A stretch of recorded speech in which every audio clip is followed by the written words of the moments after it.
The picture you see here is a 5-inch circle of 3/16 very tough gauge steel. I couldn't cut it with a hacksaw, it was so tough I had to use a disc and an angle grinder. So I roughly cut a 5-inch circle, and then I've divided it, as you can see, into 3. If I can get the next picture up, let's have a go. Click that. Here we go. I've sharpened the leading edge of each of these blades, and it's going to be a ground auger for making holes for fence posts.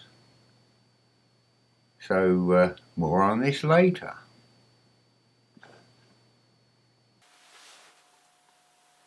This is the smallest head I've made.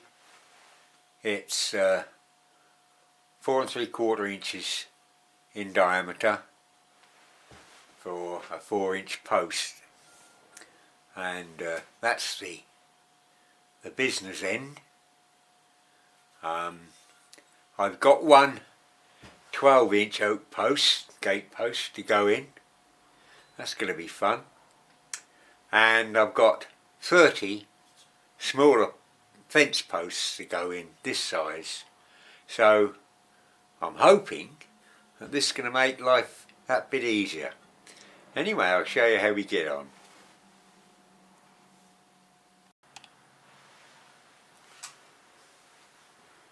Okay, follow on. I've given the head a quick spray of primer. It won't last 2 minutes, but I won't be using it just yet. I've got the rest to make and other bits and pieces before I tackle this fencing job, which I must do.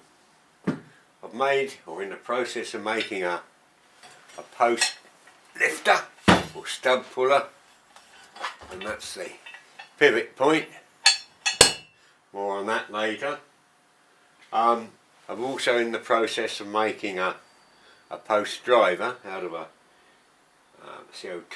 old CO2 cylinder, so that's got to be sorted out later. But that will be done when the weather is fine, and I'll show you this in operation. I'm not particularly looking forward to that job, but it's got to be done, and it's down to me to do it. So just a quick sort of update on that.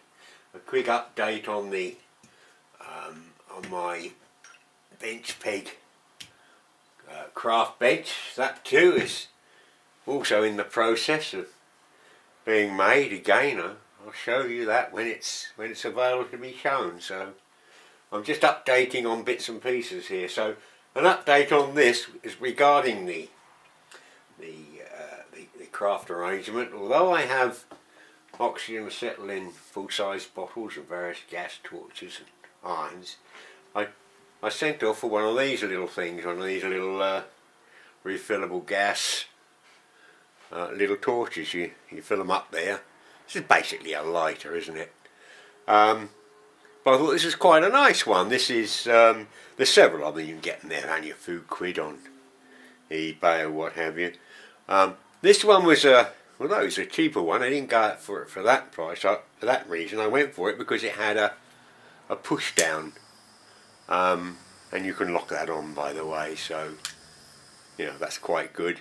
You can adjust the length of the flame here, how much gas goes through, and you can adjust the oxygen to air with this little hole adjustment here. But I thought it was quite well made. You're not going to get a shock from the little piezo device. That's quite good, and for something that was made in China, I'm quite pleased with that. So as I say, that came this morning. It came with a stand that sits in there, but it's not very clever because the stand keeps falling off, so it just falls over. So that's a bit of a poor design, but it doesn't matter because it will stand up on its own. So I'm not too worried about that. But yeah, I think I can recommend that one. I like that. Anyway, more on this later. It's just a quick video to sort of keep some of you happy. Some of you.